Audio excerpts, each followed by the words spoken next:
कभी किसी को इतना चाहा है कि आप बस ये विश करो कि वो सिर्फ आपसे प्यार करे। वेल, ऑब्सेशन हमें दिखाती है कि अगर वो विश सच हो जाए तो रिजल्ट कितना हॉरिफाइंग हो सकता है। एंड ट्रस्ट मी, ये कोई ऑर्डिनरी हॉरर मूवी है ही नहीं, क्योंकि इसमें हॉरर से ज्यादा है डिस्टर्बिंग एलिमेंट्स। $750 के बजट से बनी ये movie worldwide box office पर $250 मिलियन क्रॉस कर गई है। Standard horror films normally jump scares पर रिलाई करती है, बट ऑब्सेशन हमारे दिमाग के साथ जो साइकोलॉजिकल माइंड गेम्स खेलता है, ओह बॉय, अगर आपने अभी भी नहीं देखा then you are completely cooked. अगर आपने मूवी देख ली है तो आपको लग रहा होगा कि आपको सब समझ आ गया, बट ट्रस्ट मी, मैंने भी जब पहली बार ये मूवी देखी थी तो मुझे सिर्फ मूवी पसंद आई थी, पर जब मैंने दूसरी बार ये मूवी देखी तब मुझे सच में मूवी से प्यार हो गया। एंड ट्रस्ट मी, करी बारकर ने पूरे फिल्म में ऐसे इनसेन ईस्टर एग्स और हिडन सबटेक्स्ट छुपाए हैं जो 90% ऑडियंस ने पहली वॉच में तो कंप्लीटली मिस कर दिया होगा ही। So let's dive straight into the deep dark ocean of obsession. Story follow करती है बियर को। हम बियर के पीओवी से पूरा मूवी देखते हैं। सो हमारे main plot device the one wish willow, ये एक मिस्टीरियस सुपरनैचुरल टॉय है। बियर इस टॉय को ब्रेक करता है और एक सिंपल विश मांगता है कि निकी उसे पूरे दुनिया में सबसे ज्यादा प्यार करे, और वहीं से नाइटमेयर स्टार्ट होता है। इनिशियली सब कुछ परफेक्ट लगता है। निकी उसमें इंटरेस्ट दिखाती है, उसकी केयर करती है, उसके साथ रहना चाहती है, लेकिन धीरे धीरे ये लव ऑब्सेशन में कन्वर्ट हो जाता है और फिर ऑब्सेशन हॉरर में। अगर ये स्टैंडर्ड मूवी में होता तो ये एक क्यूट रोम कॉम बन जाती, बट ये एक हॉरर थ्रिलर है। जो निकी हमें स्क्रीन पर दिख रही है, क्या वो सच में निकी है?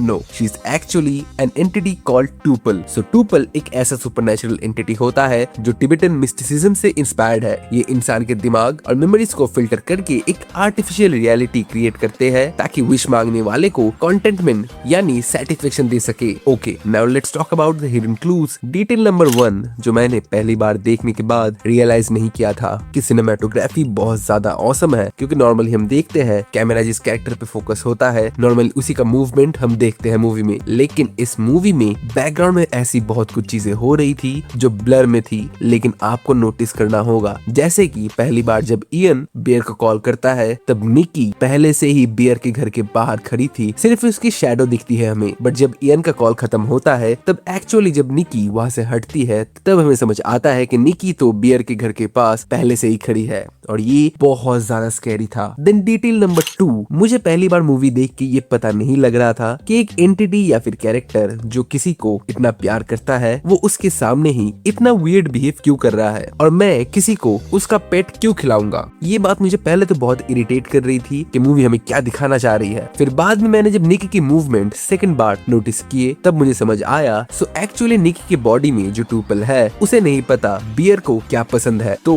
उसने बियर के मरे हुए कैट का पूरा कैरेक्टर ले लिया है, क्योंकि उस टूपल के हिसाब से बियर सबसे ज्यादा प्यार उस कैट से करता था, और अब अगर उसे भी बियर का प्यार पाना है तो उसे भी उस कैट के जैसे ही बिहेव करना होगा। इसीलिए उसके मूवमेंट इतने ज्यादा अजीब थे, और रात के टाइम भी वो इतनी ऑड बिहेव कर रही थी, और वो दिखने में इतना ज्यादा डिस्टर्बिंग था कि मूवी कभी तुम्हें घोस्ट की वजह से डराती ही नहीं। मूवी तुम्हें डराती है इसकी सिनेमेटोग्राफी और डिस्टर्बिंग सीन्स के साथ। डिटेल नंबर 3, इयन के घर पर जब पार्टी चल रही होती है तब निकी एक ड्रंकन गेम ऑफ जेंगा खेलते हुए एक अजीब और काफी वायलेंट वर्जन सुनाती है हैंसेल एंड ग्रेटल की स्टोरी का। पहली बार देखने में लगता है कि she is just drunk, but director करी बर्कर ने एक इंटरव्यू में कंफर्म किया कि ओरिजिनल निकी हमेशा बियर को अपना छोटा भाई समझती थी। जब टूपल एंटिटी ने निकी की बॉडी को कंट्रोल किया तो उसने निकी की मेमोरीज से लव का कॉन्सेप्ट निकालने की कोशिश की, but since Nikki loved Bear as a brother, टूपल ने उन दोनों के रिलेशनशिप में एक twisted pseudo incestuous dynamic inject कर दिया।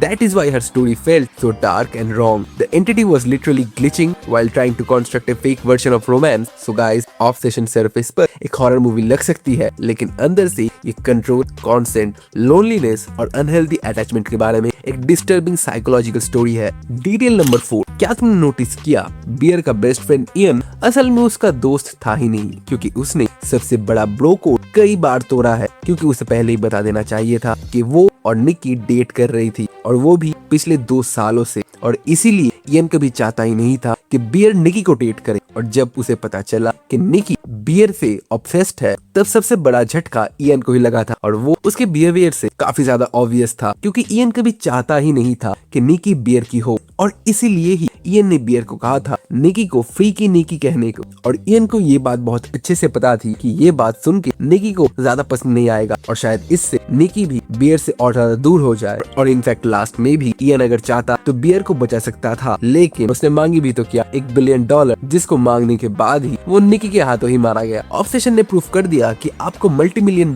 CGI नहीं चाहिए एक एंगेजिंग स्टैंड अलोन सिनेमा बनाने के लिए। Just brilliant, tightly written script, phenomenal acting and director who understand internet culture and psychological pacing. Curry Barker has officially raised the bar of indie film making. आपको क्या लगता है कि beer को अपना कर्मा मिल गया या फिर एंडिंग का कोई और पर्सपेक्टिव भी हो सकता है? और क्या निकी विक्टिम थी या कर्ज का रियल सोर्स बियर था? मुझे नीचे कमेंट्स में जरूर बताना। वीडियो पसंद आई तो लाइक करो, सब्सक्राइब करो और मिलते हैं नेक्स्ट पॉप कल्चर ब्रेकडाउन में।